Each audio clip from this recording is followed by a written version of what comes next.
میں ہوں عبید قریشی، آپ دیکھ رہے ہیں خبرنامہ ٹی وی۔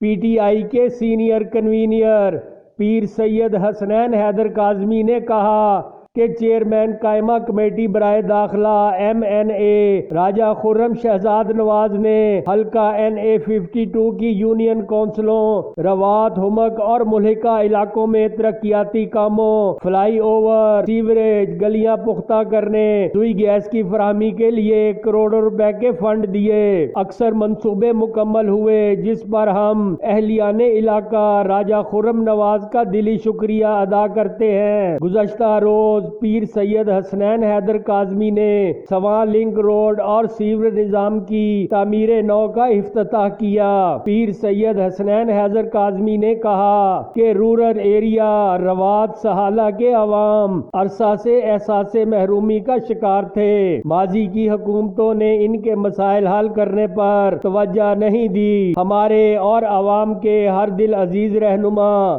راجہ خرم نواز نے علاقہ کی عوام کے مسائل سنے اور انہیں حل کیا۔ دیکھتے رہیے خبرنامہ ٹی وی، پڑھتے رہیے خبرنامہ میگزین۔ عکاسی راجہ ساجد، ہمارا چینل سبسکرائب کیجئے۔